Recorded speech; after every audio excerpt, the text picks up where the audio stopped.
대한민국 뉴스들에 대한 공정한 시선, 법률 시사 토크 이슈 프리즘. 안녕하세요, 전혜원입니다.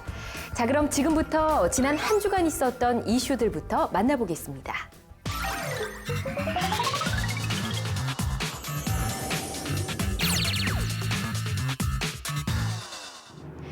미국 현지에서 트럼프 미 대통령에 대한 탄핵론이 대두되고 있습니다. 외신 보도에 따르면 도널드 트럼프 미국 대통령에 대한 탄핵론이 미 하원에서부터 대두되고 있습니다. 사건은 트럼프 대통령이 코미 FBI 국장을 해임하면서부터 불거졌죠. 이를 두고 미 언론들은 트럼프 대통령이 코미 국장에게 미 대선 당시 러시아 내통 수사를 중지할 것을 요청했지만 코미 국장이 이를 받아들이지 않았기 때문이라고 보도하고 있는데요.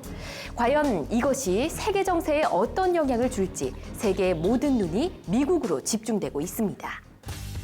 지난 4월 11일 육지로 올라온 후 미수습자를 찾기 위한 세월호의 선체 수색이 계속되고 있는 가운데 잇따라 미수습자분들의 유해가 발견되고 있습니다.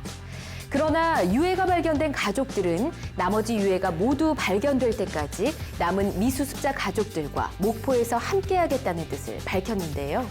부디 그 따뜻하고 아름다운 마음 때문이라도 미수습자분들이 모두 가족들 곁으로 돌아올 수 있길 진심으로 바랍니다.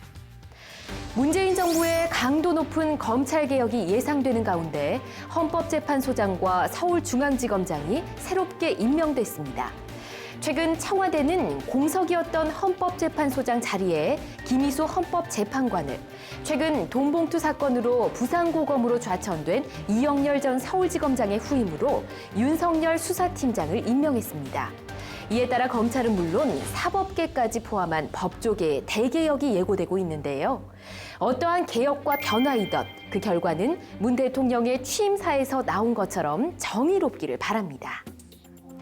지난 박근혜 정부에서 노동계와 첨예하게 대립했던 이슈, 바로 성과연봉제죠. 그런데 이 성과연봉제와 관련해서 주목할 만한 법원의 판결이 나왔습니다.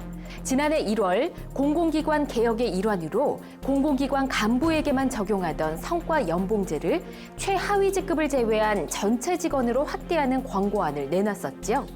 때문에 노동계의 반발이 무척이나 심했었는데요. 최근 서울중앙지법 민사합의 41부는 노조의 동의 없는 성과연봉제 도입은 무효라며 근로자의 손을 들어줬습니다. 과연 어떠한 법률적 원칙과 해석이 있는 건지 잠시 후 두 분의 변호사와 더 자세히 이야기 나눠보겠습니다. 서울 아파트 전셋값이 2년 전보다 평균 6천만 원 넘게 올라 월세 시대가 가속화될 것으로 보입니다.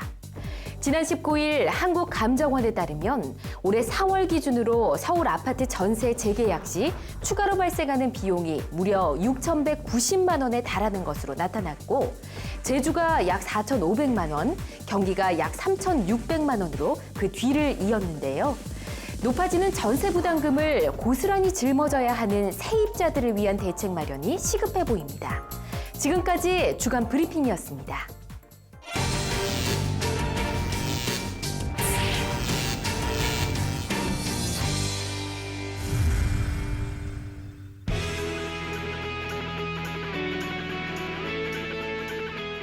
네, 변호사 두 분과 함께 대한민국의 이슈를 쫓아가 봅니다. 변호사 추격대, 오늘도 변호사 두 분 모셨습니다.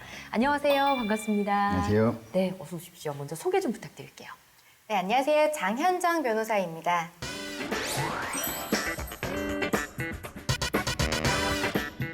네, 안녕하세요. 최익구 변호사입니다.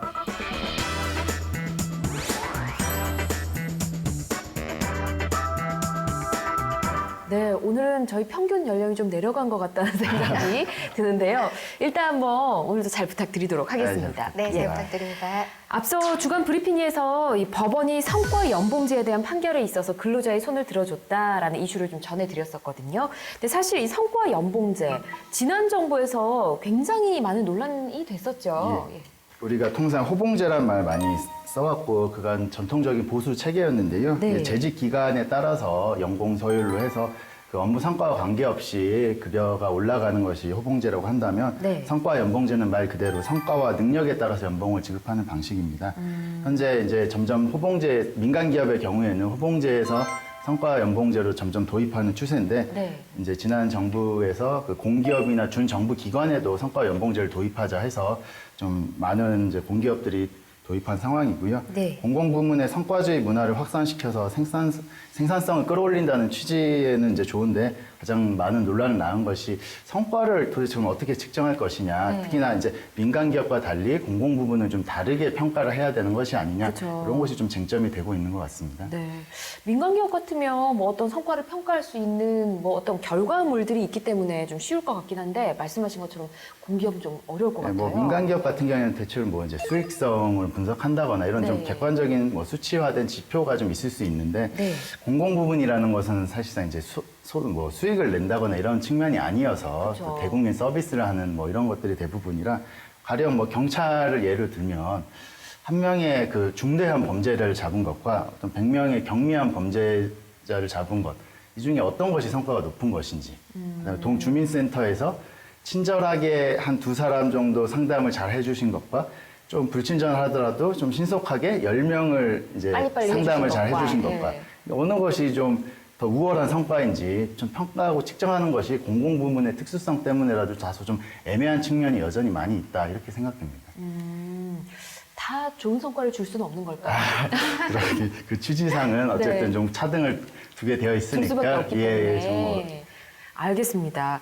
자, 그럼에도 불구하고 이런 많은 얘기들이 있음에도 성과 연봉제가 시행이 됐잖아요. 예, 아까 이야기 나왔듯이 법원 판결에 따르면 2016년 5월 공공기관인 예. 주택도시보증공사가 취업 규칙을 개정해서 호봉제를 없애고 성과 연봉제를 도입한 사안이 있습니다.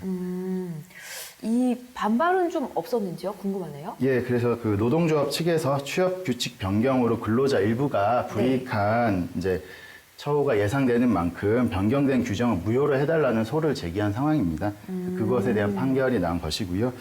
현재 그 문재인 대통령이 개인 성과를 측정하기 어려운 성과 연봉 제도를 좀 이제 좀 개선하겠다는 취지로 공약을 낸 바 있고, 예. 그래서 그렇다고 또 기존 호봉제를 유지하겠다는 취지는 아니고요.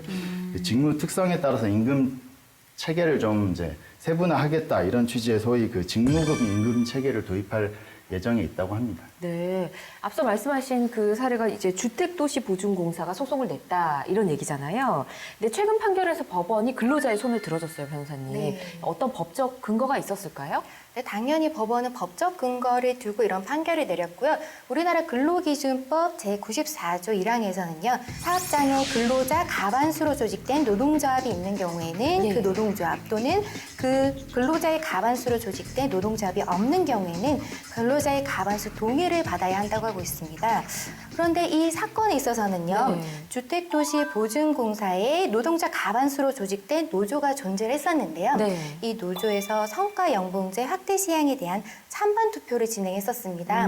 그런데 이 찬반 투표에서 90% 이상의 조합원이 반대 의사를 표명했는데요. 오. 네, 그런 의사에도 불구하고 취업 규칙을 변경하는 강행을 했기 때문에 문제가 제기됐던 겁니다. 네. 노동자의 과반수로 조직된 노동조합이었다. 이러면 네. 거의 100% 찬성을 해야지 이게 통과가 되는 거였잖아요. 그렇죠?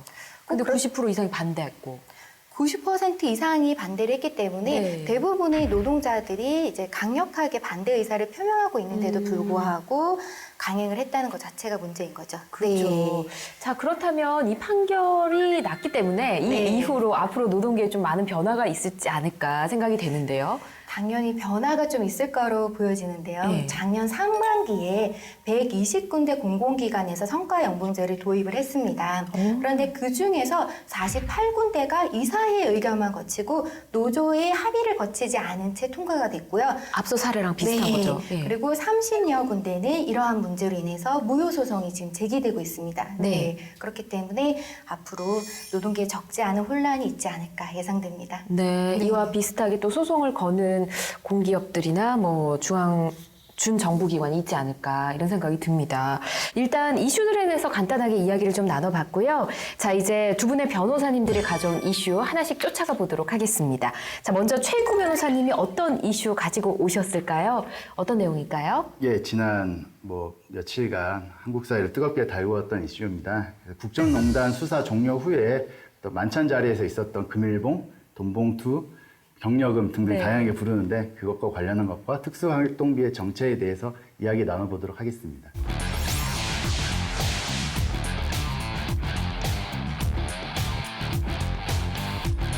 이영렬 전 서울중앙지검장과 안태근 법무부 검찰국장, 이제 전직이신 거죠.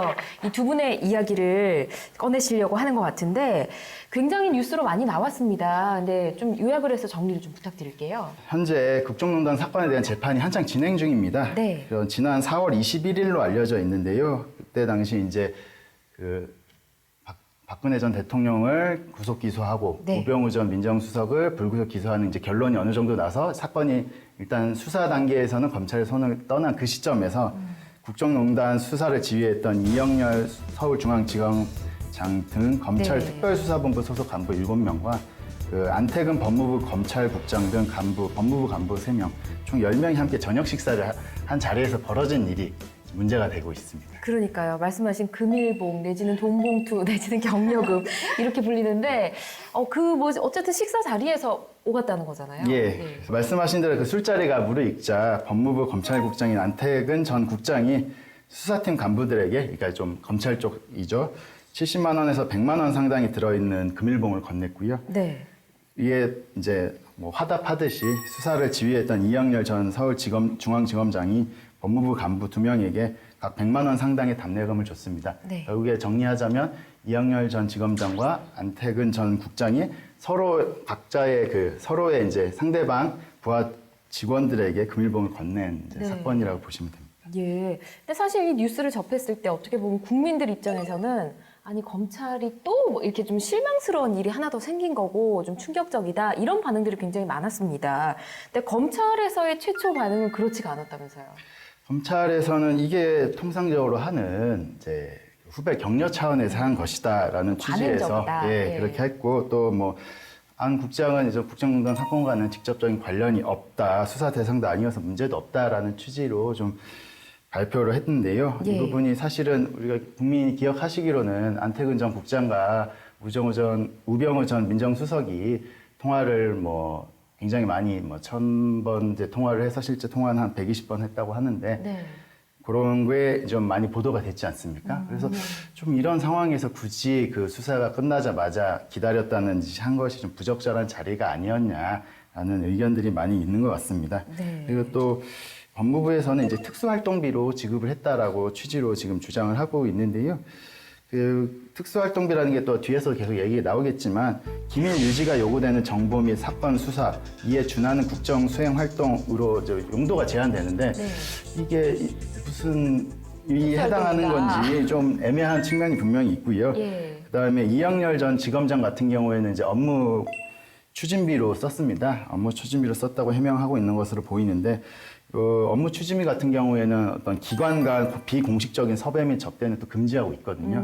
그래서 과연 이 업무 추진비나 특수활동비를 제대로 된 용도에 맞게 쓴 술자리를 할 수 있느냐라는 네. 것도 계속 쟁점이 되고 향후 뭐 감찰 단계에서도 밝혀질 부분이 아닌가 싶습니다. 네. 어찌됐든 뭐 특수활동비든 아까 얘기하신 무슨 운영비? 업무 추진비. 업무 추진비? 뭐 이런 내용이든 간에 뭐 하나엔 또 걸릴 것 같다는 생각이 꼭 들긴 합니다. 이 뉴스가 보도된 후에 국민적 여론이 또 형성이 됐잖아요. 그래서 청와대 역시 가만히 있지 않았던 걸로 알고 있거든요. 예, 이 사실 알려진다면 굉장히 신속하고 좀 다소 이례적으로 보통은 이제 검찰 내부에서 자정적인 조치가 나오는 걸 기다려왔던 것 같은데, 네. 이례적으로 이제 문재인 대통령이 직접 이 사건 진상과 관련한 감찰을 지시해야 했습니다.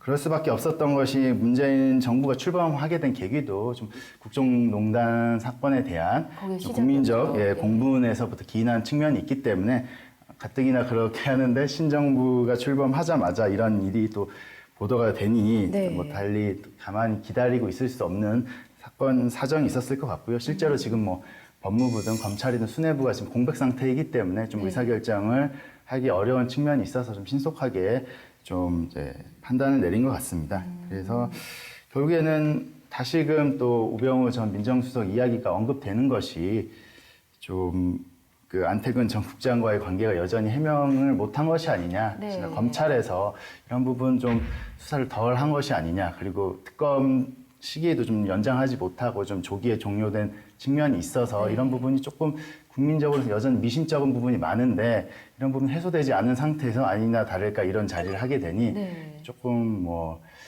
오해일지 뭐 합리적 의심일지 네. 모르겠습니다만 그 부분이 좀 계속적으로 국민적인 의혹을 좀 불러일으키고 있는 것 같습니다. 네. 말씀하신 것처럼 안전국장이 우병우 라인이다 이런 얘기들이 너무나 많잖아요. 그런 상황에서 또 지금 국가에서 검찰 개혁을 하겠다라고 대대적으로 지금 분위기가 형성이 되고 있는 상황에서 어떻게 이런 자리는 가질 수가 있을 것 같아요. 근데 말씀하신 그런 금일봉 네. 이 왔다 갔다 했다는 건 조금 이해가 되지는 않는 부분이 있긴 해요. 네. 네. 그래서 지금 새로운 정부에서는 감찰 사항으로 네. 이 전 지검장과 안전국장의 경력금의 출처와 제공 이유가 무엇인지 예. 그리고 각 경력금 지출 과정이 적법하게 처리가 된 것인지 또한 청탁금지법 등 관련 법령이 위배된 것은 없는지 이런 특수활동비의 사용 체계 자체에 대해서 점검을 해야 된다라는 이제 논의가 되고 있는 과정 중에 있습니다. 네. 그렇군요. 이 문제에 대해서는 잠시 후에 또 자세히 또 이야기를 좀 나눠봤으면 좋겠고요. 우선 이 사건이 불거지고 나서 이영렬 전 서울지검장, 안태근 법무부 검찰국장 사표를 냈습니다. 안 받아줬죠? 네, 안 받으셨습니다. 네. 네. 청와대에서는 감찰 대상은 사표를 수리하지 않는다면서 두 사람은 현직 신분으로 감찰을 받게 되었고요. 네.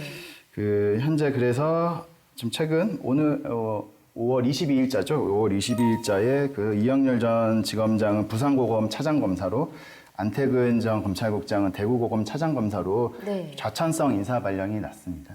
좌천성 인사발령. 그러니까 신분을 유지한 채 조사를 받는 거잖아요. 이게 신분을 유지한 채 조사 받는 것과 그렇지 않은 것과 차이가 큰가요? 징계가 확정되기 전에 이제 직을 이제 사직하게 되면 이제 퇴직금이든 뭐 연금이든 어떤 네. 그런 부분이 보전이 되는 것인데 반해서 이제 징계 처분을 받게 되면 그런 부분이 이제 불이익이 있는 것을 더하여 향후 변호사 개업에서도 이제 불이익이 있기 때문에 그런 부분을 좀 피하고자 했던 것이 아닌가라는 측면도 뭐 제기하고 있습니다. 그래서 일각에서 뭐 꼼수 사태가 아니냐라는 취지의 지적도 있는데 뭐 보통 검찰에서 어떤 사회적 무리가 일으키면 좀 사표를 내는 또 문화도 있기 때문에 꼭 네. 그렇게 단정하기는 좀 어렵지 않나 싶습니다. 예. 그렇군요. 자, 이렇게 사표 수리를 청와대가 받아주지 않으면서 강도 높은 수사가 예고가 되고 있는데 앞서 메모드급 뭐 이렇게 감찰이 들어갈 것이다라는 언급을 살짝 해주셨습니다. 어느 정도 규모로 투입이 되는 건가요? 실제 이제 그 술자리에 있었던 이제 분들이 다 합하면 10분인데요. 명이라고? 10명인데 그 감찰반이 22분이라고 하니까 오. 한 명당 2.2명으로 네. 이렇게 비율이 돼서 굉장히 높은 그러니까 많은 수사 인력이 배정된 것으로 보입니다. 네. 그런데 이렇게 비리나 의혹 사건이 터질 때 사표를 제출한다, 사의를 표명한다 이런 일들이 굉장히 많잖아요. 앞서 잠깐 언급을 해주시긴 하셨지만 매번 그런 것 같아요. 이런 일이 터질 때마다 사의를 표명하지 않으신 분이 한 분도 안 계신 것 같거든요. 특히나 고위직에 계신 분들이요. 예, 검사 문화가 예전에 좀 조선시대 선비 문화 혹은 뭐 그런 것과도 좀 많이 좀 모티브가 있는 것 같습니다. 그 옛날 조선왕조에서 그 선비들은 이제 조정 대신들이 그냥 탄핵 상소만 올라와도 그냥 사직하고 낙향하는 게 대부분 많았거든요. 네. 그런 것처럼 뭔가 좀 불미스러운 일에 연계되면 그걸 사실의 진위를 떠나서라도 좀 거취를 결정하는 검찰 문화의 좀 한 단면이기도 한 것 같고요. 그렇지만 말씀하신 대로 꼼수 사태, 사표가 아니냐라는 지적도 많이 있는 것이 네. 그 징계 처분을 받은 뒤에 이제 검사를 그만두는 것과 그 전에 그만두는 것에 많은 이제 경제적인 실질적인 이제 불이익이 걸려 있기 때문에 좀 네. 그렇게 보는 것 같습니다. 그래서 현행 검사 징계법상 검사에 대한 징계가 확정되면 그 변호사 개업 금지, 퇴직 급여 및 수당의 감액, 징계 부과금 부과 등의 불이익이 따르게 됩니다. 네. 그래서 이런 부분을 아무래도 고려하지 않을 수는 없을 것이고요. 예. 그래서 현재 그 개정된 검사징계법상에는 좀 징계 회피 목적의 사표 방지 조항이 좀 도입되어 있긴 합니다. 최근에 도입된 건데요. 예. 그래서 감찰에 따른 징계를 받기 전에 사표를 수리되더라도 이제 그런 측면에서 사표 방지 조항이 좀 적용될 첫사례가 될 것 같고요. 원래는 이런 조항이 없었던 거예요, 그러면? 작년 12월에 이제 법률안 통과된 것으로 알고 있어서 사실상 처음 적용되는 사례가 아닐까 예. 싶습니다. 설령 그 감찰에 따른 징계 처분 전에 사표가 수리될 수도 있지 않겠습니까? 네. 뭐 그렇게 될 가능성은 매우 적지만 혹시 그런 일이 있다고 하더라도 그렇게 되면 대한변호사협회 등록심사위원회에서 1년 이상, 2년 이하의 기간 동안 그 등록 거부를 할 수 있는 또 규정이 있고 그것도 한 2014년경에 도입된 것이어서요.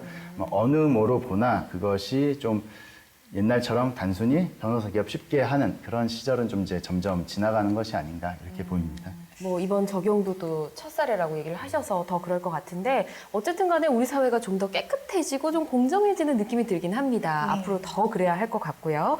자, 이 돈봉투 감찰 이슈잖아요. 이게 이슈가 되면서 제일 처음 제기된 것이 김영란법에 위배가 되는 게 아닌가 이런 얘기가 나왔어요. 근데 저희가 최근에 또 이 김영란법 이야기를 했잖아요. 네, 그렇죠. 근데 어떻게 보세요? 이 사례 같으면 네. 김영란법 적용이 될까요?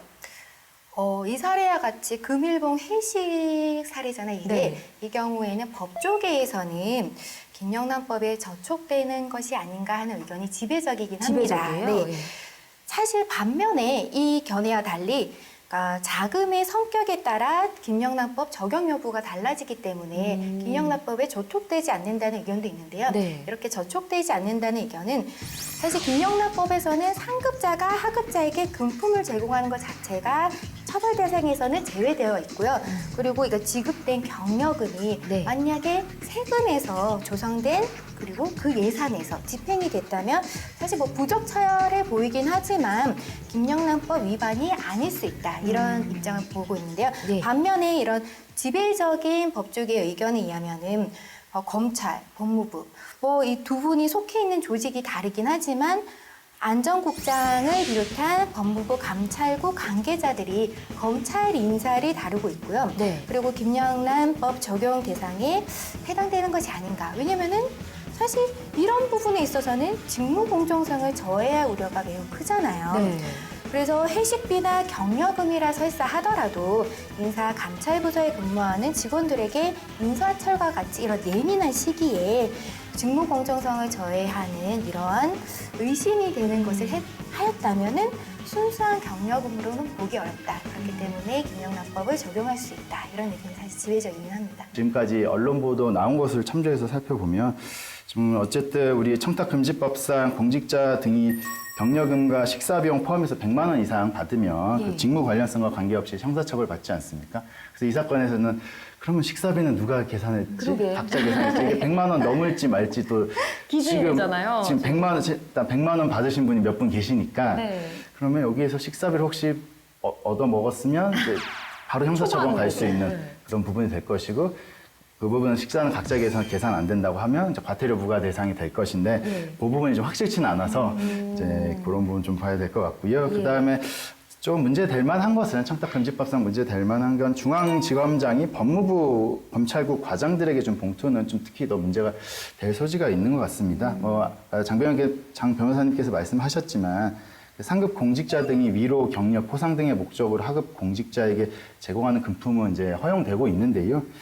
중앙지검장이 차관급입니다. 네. 그래서 공무원 직급상은 중앙지검장이 법무부 그 과장들보다는 좀 위에 있는데요. 네. 근데 또 신기한 것이 조직 개통상은 또 법무부가 검찰청보다 상급 기관이거든요. 네. 그래서 하급 기관의 수장이 상급 기관의 주요 관리자에게 이런 금품을 줬을 때는 상급자는 누가 상급자인지가 좀 모호해지는 측면이 있어요. 그러네요. 이 법원, 그러니까 법무부와 검찰의 그 굉장히 혼용됐고 이중적인 지위, 인사가 막 그래서 뭐 앞으로 이런 검찰 개혁이나 법무부 개혁의 일환으로서 검사의 이런 인사 교류를 원천 차단하겠다는 것이 있는 것이 이렇게 되면 누가 상급자인지 하급자인지도 모르고 좀 이런 측면이 있습니다. 그래서 이런 부분에서 좀 청탁금지법 위반 여부가 쟁점이 될 것으로 보입니다. 돈봉투 만찬 이 김영란법이 위반이 되는가 이 이슈와 함께 또 하나 관심을 갖고 있는 부분이 바로 특수활동비입니다. 특수활동비라는 말이 굉장히 많이 나왔는데 정의를 좀 부탁드릴게요. 이 사건에서 돌린 이제 돈봉투가 사실은 어떤 성격을 가지느냐 이게 예. 계속적으로 문제가 되고 있고 뭐 금일봉, 사례금, 경력 이렇게 말하지만 이게 특수활동비로 지급되었다라는 의견도 있는데요. 사실 이 특수활동비 같은 경우는 정식적으로 어떻게 정의가 되어 있냐면요. 기밀 유지가 필요한 정보 수집이나 사건 수사에 필요한 돈으로 되어 있습니다. 네. 그렇기 때문에 이런 기밀 유지가 필요한 사건 수사, 그 밖에 이에 준하는 국정 수행 활동에 직접 소요되는 경비를 특수활동비로 일컬을 수 있습니다. 네. 사건 수사할 때. 네.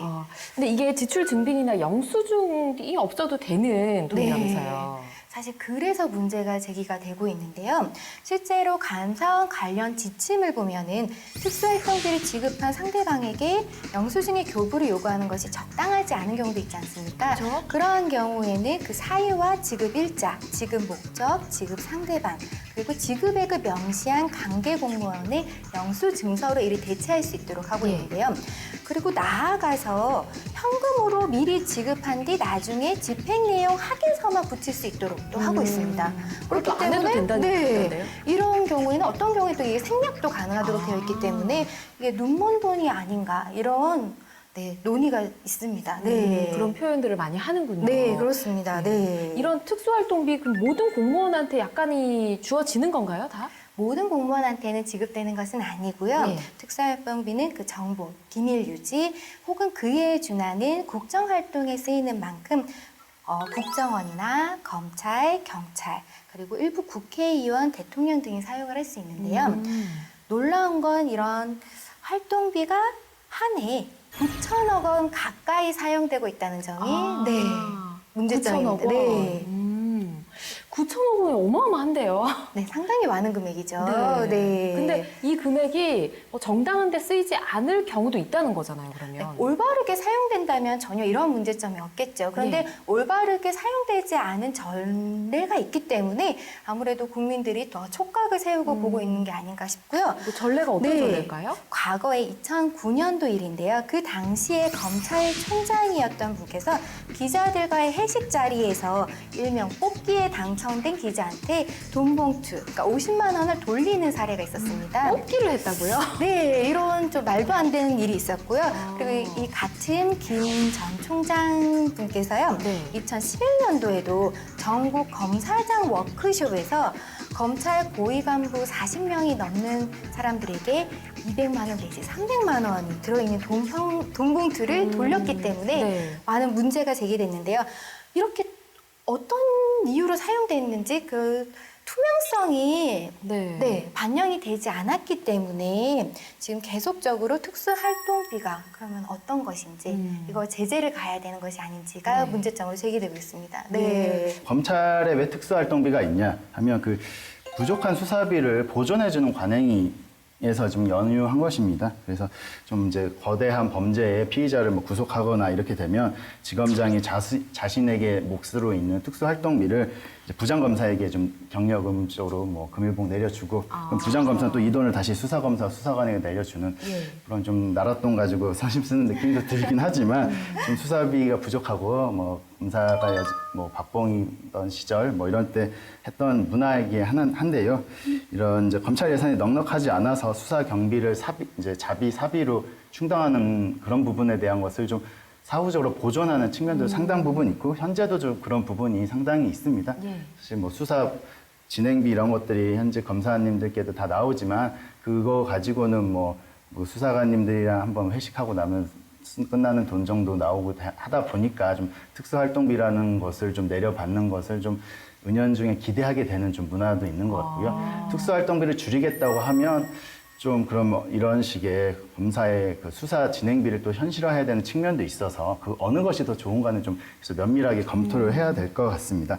그럼에도 불구하고 아까 눈먼 돈, 뭐 쌈짓돈 이런 지적이 나오듯이 좀 그 불투명하게 운영될 여지가 있다는 점 그리고 이번 앞선 사건에서 특수활동비 명목으로 지출됐을 때 좀 납득하기 어려운 측면이 있지 않습니까? 근데 그 용처가 공개되지 않으니까 모르고 국민들이 지나갈 뻔했던 사건인데 이런 점에서 좀 일정 부분에 대한 개선책이나 사용 지침, 가이드라인을 좀 만들 필요는 있을 것 같고요. 실제로 그 법무부 같은 경우에는 그러니까 검찰청에서 특수활동비가 필요한 거는 상당 부분 공감을 하는데요. 법무부 같은 경우에는 어떤 테러 방지를 위한 그 출입국 뭐 업무 이런 걸 제외하고는 실제로 수사 업무를 를 직접적으로 관련이 되어 있지 않기 때문에 특수활동비가 그렇게 많이 필요한 것은 아니지 않냐라는 좀 지적이 있어서 법무부에 대해서는 조금 특수활동비를 자체적으로도 좀 감액하려는 이제 검토를 하고 있는 것 같고 그거 좀 지켜볼 필요가 있을 것 같습니다. 사실 저도 최익구 변호사님 말씀대로 특수활동비는 필요하다고 생각합니다. 근데 이 특수활동비가 어떻게 조성이 되냐면 결국 국민의 세금으로 조성이 되는 거거든요. 예. 그렇다면 국민이 세금을 내서 사용되는 돈은 어쨌거나 투명하게 진행이 되어야 됩니다. 이런 투명성 확보 문제에 있어서도 아무래도 기획재정부에서 그러니까 이런 감찰 결과를 고려해서 다음에 예산 편성 시에 특수활동 세부 내역을 좀 검토를 한 다음에 잘못 사용되고 있거나 부적합하게 사용되고 있는 경우에는 예산을 삭감해야 될 필요가 있지 않나 이런 의견도 저는 제기하고 싶고요. 네. 그리고 또한 특수활동비에 대한 집행 지침도 반드시 필요하다고 생각합니다. 왜냐하면 특수활동비라고 주어져 있지만 이게 만약에 기관장이 자의적으로 개인의 쌈짓돈처럼 사용을 한다. 이러면 네. 정말 문제가 될 수 있거든요. 그쵸. 아까 제가 말씀을 드렸듯이 그런 워크샵에서 그날 하루 만에 뿌려진 돈은 9,800만 원이었습니다. 네. 그렇게 많아요? 네. 만약에 정말 이게 우리나라 전체 예산에서 크지 않은 부분이라 하더라도 예. 사실 국민의 기준에서 봤을 때는 매우 큰 돈입니다. 네. 그렇기 때문에 이런 부분에 있어서 공정성과 투명성이 확보되어야 될 것 같습니다. 네. 뽑기를 해서 봉투를 준다든지 네. 그것도 회식 자리에서 네. 그런 일이 있어서는 안 되겠죠. 어쨌든 자 특수활동비 이야기까지 두 분과 의견을 좀 나눠봤고요. 오늘 첫 번째 이슈에 대해서 마지막으로 두 분의 촌철살인 한마디 들어보도록 하겠습니다. 써주십시오.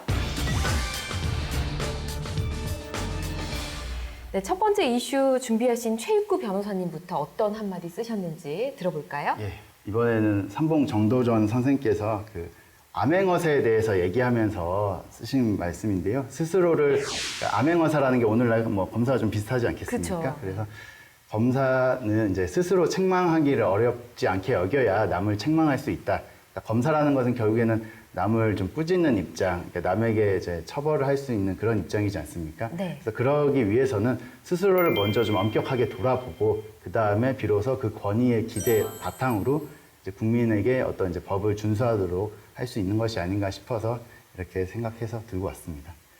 꼭 필요한 말인 것 같습니다. 이 시대의 암행어사 우리 검사님들도 이걸 좀 기억을 해야 될 것 같네요. 네. 네. 변호사님은 어떤 내용 쓰셨는지요? 저는 적폐청산이라고 적었습니다.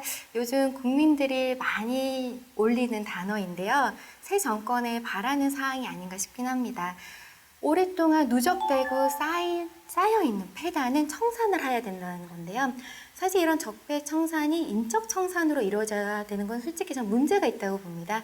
오래된 잘못된 관행과 제도를 바로잡고 그로 인해 가지고 강력한 법 집행이 이루어질 수 있도록 그래서 투명성과 공정성이 확보될 수 있는 우리나라가 되었으면 좋겠습니다. 네. 네, 적폐청산이라고 써주셨습니다. 이번 정부에서 이제 처음부터 강력하게 주장했던 내용이기도 한데요. 아무쪼록 검찰 개혁을 하겠다라는 말이 나온 이 시점에 이런 사건이 터져서 좀 안타깝긴 하지만 이걸 계기로 해서 검찰 개혁도 잘 이루어지고 또 특수활동비 세부적인 부분까지도 좀 더 공정하고 투명하게 바뀌지 않을까라는 기대를 해봅니다. 자, 두 분과 함께 첫 번째 이슈 살펴봤고요. 이어서 두 번째 이슈로 넘어가겠습니다.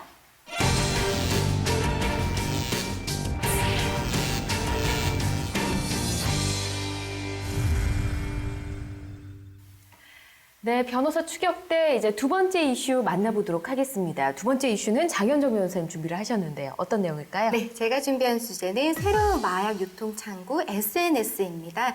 요즘 사회관계망 서비스를 통해서 마약 유통이 매우 확산되고 있는데요. 정말 무섭고 좀 두려운 일이 아닌가 싶습니다.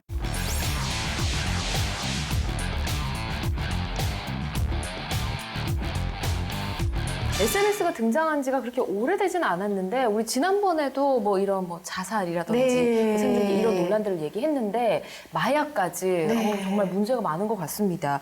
양지와 음지가 있다는 생각이 드는데 어떻게 해서 이 SNS를 통해서 마약이 유통이 되는 걸까요? 우선 최근에 있었던 일 잠깐 말씀드리면은 네. 최근에 각 경찰청에서 마약 사범들을 검거한 일이 있었는데요. 이렇게 수사한 기간이 예, 2월부터 4월까지 3개월인데요. 이 기간 동안 총 441명을 검거했고요. 또 120명을 구속했습니다. 네. 근데 그리고 작년에 이 같은 기간에는요, 51명이었다고 하니까 검거율이 갑자기 너무 폭증한 많이 걸로 볼 수 올라갔는데요? 있는데, 예. 네, 그렇습니다. 그만큼 마약 사범도 늘어났고 우리가 지금 SNS를 통한 마약 유통에 대해서도 좀 경각심을 가져야 할 것 같습니다. 네. 그렇군요. 네. 제가 알기로는 우리나라는 뭐 대표적인 마약 청정국 아니었나요? 네, 갑자기 왜 이렇게 맞습니다. 된 거죠? 우리나라는 솔직히 마약 청정국에 해당했었는데요. 네. 지난해 기준으로 더 이상 우리나라는 마약 청정국이 아닙니다. 네. 뭐 이걸 평가하는 기준 같은 게 있나 봐요. 네, 평가하는 기준이 있고요. 국제 조약에 따르면은요, 인구 10만 명당 연간 마약 사범이 20명 미만일 때 마약 청정국으로 지정을 하고 있고요. 10만 명당 20명이요? 네. 10만 명당 20명 기준 되게 엄격하네요. 네, 기준이 매우 엄격합니다. 네. 네. 이러한 기준에서 우리나라를 대입을 해보면은요, 우리나라 같은 경우에는 연간 1만 2천 명 이하의 경우에만 청정국을 청정국이. 유지할 수 있습니다. 아. 네. 그런데 지난해 국내 마약 사범이 1만 4천 명 이상으로 넘어섬으로 인해 가지고요. 예. 우리나라가 마약 청정국 지지를 잃었습니다. 사실 이런 것만 보더라도 급작스럽게 마약 관련 범죄가 늘고 있는 것은 확실해 보이긴 합니다. 네. 그렇군요. 뭔가 좀 안타깝다는 생각이 드네요. 네. 근데 이렇게 갑자기 그 기준을 초과해버린 이유가 SNS나 인터넷의 발달인 건가요? 그렇게 이유를 확정지어도 될까요? 그럴 수 있을 걸로 보여지긴 합니다. 솔직히 마약을 유통하고 구매한다. 전혜연 씨 같은 경우에는 마약을 쉽게 구매할 수 있을 거로 생각되시나요? 아니요. 보통 우리 일반적인 네. 상식으로는 네. 마약이라는 게 약간 음지의 경로를 통해서 구할 수 네. 있다. 이렇게 생각이 들잖아요. 그래서 힘들 것 같은데요? 예전에는 조직 폭력 범죄 조직이 네. 이런 마약 유통을 거의 주로 담당을 했습니다. 그런데 요즘에는 이런 범죄 조직이 아니더라도 마약을 유통하거나 복용하는 사람들이 늘어나고 있는데요. 이처럼 마약 범죄가 일반화되고 있는 것 자체가 매우 무서운 일입니다. 네. 그렇군요. SNS나 인터넷을 통해서 일반화가 되고 있다. 네, 그렇습니다. 그래서 더 심각하다는 뜻인 거죠. 네. 누구나 쉽게 접근을 할 수 있고 일반인도 마약을 구매할 수 있는 이런 일반화가 매우 무서운 건데요. 만약에 일반인들이 마약에 노출되었다. 사실 이러한 범죄들을 검거하려고 해도 온라인에서 일어나기 때문에 검거도 매우 어렵습니다. 네. 또한 실제로 최근에는 다크넷이라는 SNS, 그러니까 다크넷이라는 인터넷 서비스망이 있었는데요. 이런 다크넷이 어떤 거냐면요. 인터넷 불법 암시장을 뜻합니다. 네. 수사기관의 추적을 따돌리기 위해서 마약 거래를 주도 면밀하게 회피하면서 이렇게 범죄 행위를 저지르는 하나의 암시장으로 볼 수 있는데요. 예. 이게 바로 인터넷으로 이루어지고 있습니다. 그래서 최근에 강원지방경찰청에서 다크넷에서 전자화폐인 비트코인을 이용해서 마약을 사고 판 그리고 구매를 한 사람들이 총 70여 명을 적발한 사례도 있었습니다. 네. 인원수가 정말 많네요, 생각보다. 네, 생각보다 많습니다. 네. 알겠습니다. 기사를 보니까 아까 말씀하신 것처럼 일반화되고 있다는 게 굉장히 무서운 것 같아요. 보니까 최근에 뭐 적발된 사람 같은 경우는 뭐 일반 대기업 직장인이었다고. 네. 이거 우리 주변에 있는 일반인들이 다 이 마약을 하는 경우가 많다는 거잖아요. 네. 그렇죠? 처벌이 약하다던가 뭐 이런 경우가 있지 않나요? 그래서 더 많아지는 건지. 실제로 전혀 그렇지 않고요. 마약류 관리에 관한 법률 위반죄는 비교적 이제 그 선고형이 높은 편에 속합니다. 그래서 보통 우리가 범죄, 어떤 이제 형사처벌하는 범죄에서 좀 예. 사회적 표현이 좀 적절할지는 않을지 모르겠지만 좀 유행이라고 할까 처벌을 어떤 시기에 좀 강화하는 이런 범죄들이 있는데 과연 어떤 시기에는 어떤 사건 사고가 있어서 성범죄를 좀 강하게 처벌한다거나 예. 아동학대 범죄를 강하게 처벌한다거나 그다음에 뭐 보이스피싱을 강하게 처벌한다거나 이런 것들이 좀 이제 사회적 이슈와 여론의 흐름에 따라 좀 재판부가 좀 강하게 처벌하는 정책적인 측면에서 그런 측면이 있는 것에 반해 네. 마약과 관련한 범죄는 한결같이 강하게 처벌해 왔기 때문에 그렇게 이해하시면 좀 이해가 빠르실 것 같고요. 예. 그래서 마약 사범 같은 경우에는 초범인 경우에도 실형 선고율이 높은 편입니다. 우리 형사 처벌할 때 초범인 경우에는 뭐 좀 실형까지 나오는 경우가 많지는 않은데 그런 면에서도 좀 형량이 높다라고 이해하시면 될 것 같고 예. 설령 이제 초범인 점도 감안되고 뭐 범죄 가담 정도도 적고 일회성이고 뭐 투약량도 적고 뭐 이런 것들 다 감안해서 집행유예 나올 수는 있거든요. 마약 관련 범죄는 벌금형도 잘 안 나온다고 이해하시면 되고요. 그래서 집행유예가 나온다고 하면 집행유예 나왔으니 좋아할 게 아니라 보통 이제 재범률이 높기 때문에 그 집행유예 기간에 다시 또 이제 형사처벌 받게 되면 앞에 있는 집행유예도 실효가 돼서 처벌되기도 하고요. 집행유예는 한 번 정도 법원에서 해주지 한 번 집행유예 나고 그 기간 끝나서 다시 또 다른 그 마약 관련 범죄를 저질렀을 때 사실은 또 집행유예 법적으로는 가능하게 되어 있습니다. 집행유예 기간이 종료됐기 때문에. 하지만 실무에서는 한번 집행유예 경력 있고 마약에 대한 동정 전과가 있으면 바로 실형으로 가는 경우가 또 상당히 있다. 이런 측면에서 마약류에 관한 범죄는 언제나 어디서나 강하게 처벌하고 있다. 이런 거 좀 염두에 두시면 좋을 것 같고요. 오히려 더더욱 더 이런 SNS와 개인화, 일반화, 소형화 된다고 한다면 더 처벌은 오히려 더 강화되지 않을까라고 보입니다. 그래서 정말 혹시라도 호기심 때문에 하시는 일 없어야 될 것 같고요. 호기심 때문에 고양이를 죽인다라는 영화 제목도 있지만 호기심 때문에 사람도 죽일 수 있습니다. 네. 일단은 마약이라는 게 무서운 게 한 번 빠지면 헤어나오지 못한다면서요. 아까 재범률 얘기를 해주신 것처럼 꽤 높다고 얘기를 들었습니다. 그렇죠? 네, 재범률이 30% 이상이 넘어선다고 합니다. 네. 그렇기 때문에 말씀하신 것처럼 한 번 빠지지 않도록 아예 관심을 두지 않는 게 좋을 것 같고요. 그리고 우리나라 마약 청정국 저는 꼭 다시 찾아왔으면 좋겠거든요. 이런 뭐 처벌이나 이런 걸 좀 강력하게 해야 되지 않을까? 어떤 대책 마련이 시급하지 않을까요? 사실 대책이 나오는 속도보다 SNS를 통해서 퍼지는 속도가 워낙 빠르다 보니까 이게 문제가 되고 있고요. 우리나라 수사 당국에서도 마약 수사를 위한 역량 확보에 매진을 하고 있긴 합니다. 마약류 범죄에 대해서 국제 형사 사법 공조를 하고 있고요. 그리고 국제 협력 등을 통해 조기에 마약 범죄를 탐지하고 상시적인 온라인 모니터링을 통해서 마약류의 유포를 수사기관에서는 감시를 하고 있습니다. 근데 이런 걸로는 이제 부족하다 보니까 마약이 특히 외국인들로부터 유통이 되고 있기 때문에 일선 경찰서에서는 범죄 예방 동영상을 외국어로 만들어서 이제 배포를 하고 있고요. 또한 올해 6월부터 이제 시행되는 법률안에 의하면은요, SNS를 통해 마약에 대해서 광고를 하거나 제조법을 올리는 이러한 경우에도 처벌하겠다면서 강력한 의지를 보이고 있긴 합니다. 그래도 결과는 좀 더 지켜봐야 되지 않을까 싶습니다. SNS를 통한 게 대책보다 더 빨리 퍼진다. 이거 좀 빨리 막을 수 있었으면 좋겠습니다.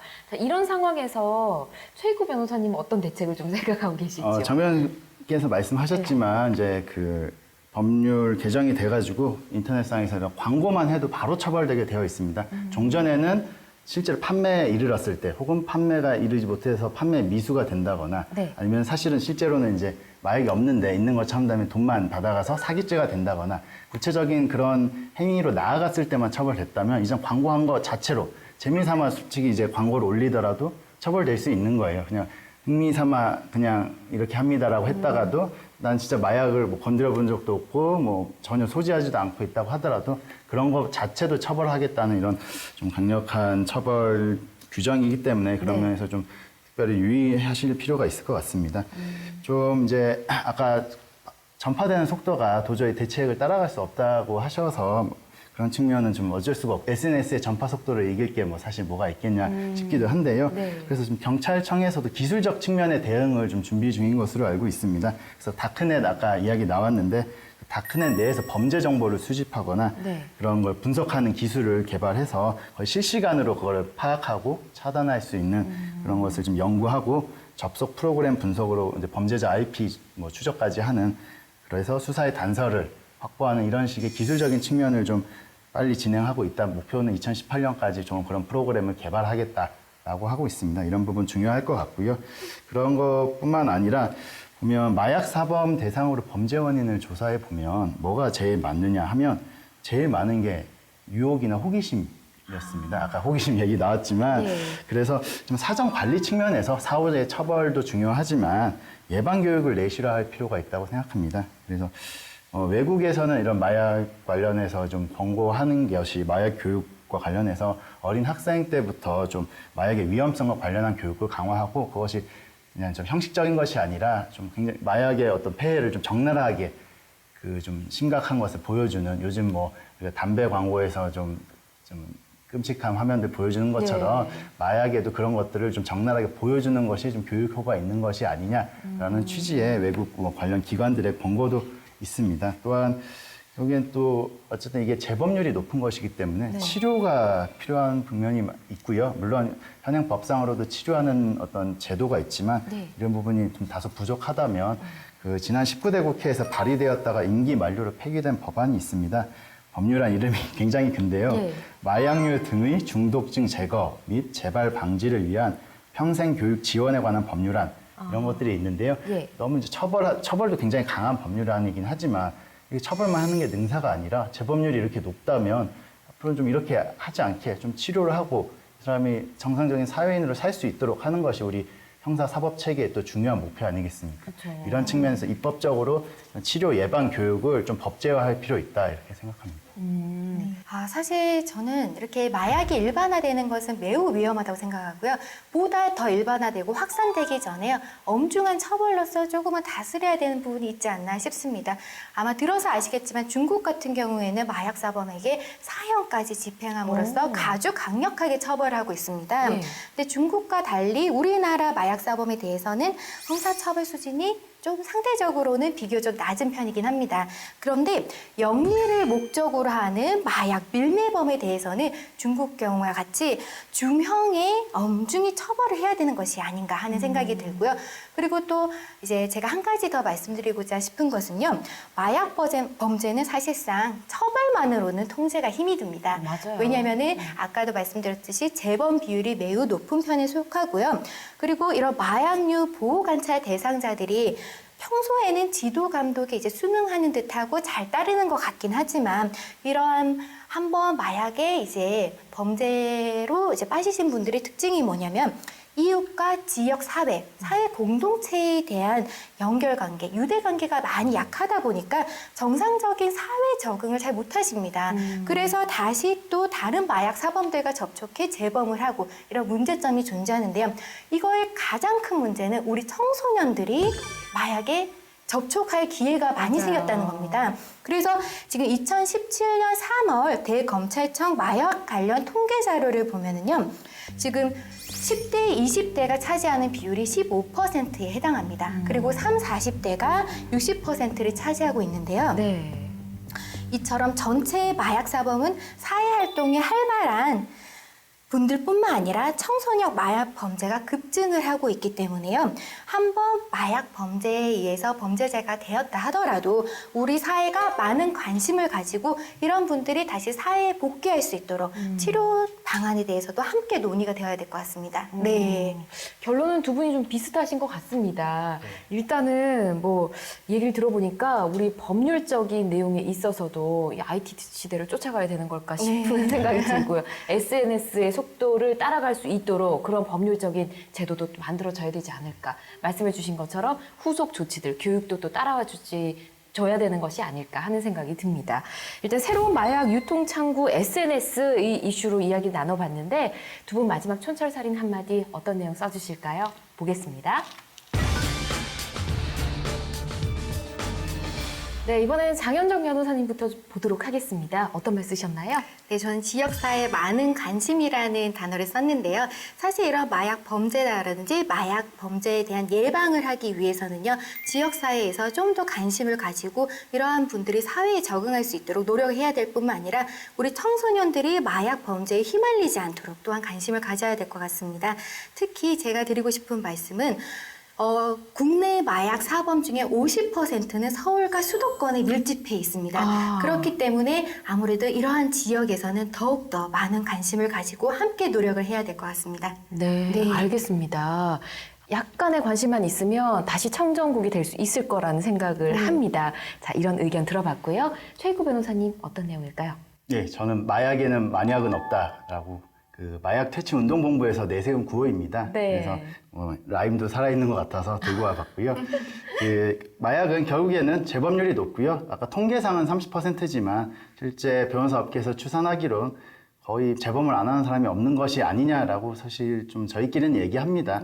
그만큼 그냥 추가로 적발된 사람이 있는 것이고 아닌 것이 있는 것이고 그만큼 마약은 한번 경험을 하게 되면 끊기 어려운 것이다 라고 합니다. 아까 중국 말씀 나와서 중국에선 결국 이렇게 마약 산업에 대해서 엄격하게 처벌하는 것이 그 아편 전쟁까지 겪었던 그 아픈 역사가 좀 반영이 되어 있습니다. 예. 그런데 사실 우리 대한민국 같은 경우에도 그 이제 조선 후기나 아니면은 한 50년대까지만 해도 사실 아편 등 어떤 마약에 대한 어떤 인식이 없어서 많이들 만연화되어 있던 측면이 있습니다. 그런 과거를 우리는 딛고 마약 청정국의 지위를 지금 아슬아슬하긴 하지만 지키고 있으니까 예. 그런 지위 잘 이어갈 수 있으면 좋겠습니다. 마약에 만약은 없다. 기억하기도 쉽습니다. 우리 모두가 이 내용을 숙지를 해서 지역사회에 많은 관심도 가지고 마약 청정국의 지위 다시 찾아왔으면 좋겠다는 생각이 드네요. 자, 이렇게 오늘 두 분과 함께 이야기 나눠봤고요. 함께 해주신 두 분 인사드려야 할 것 같습니다. 오늘 고맙습니다. 고맙습니다. 감사합니다. 네, 법률적인 시선을 통한 원칙적인 시사 분석, 법률 시사 토크 이슈 프리즘. 오늘 준비한 순서는 여기까지고요.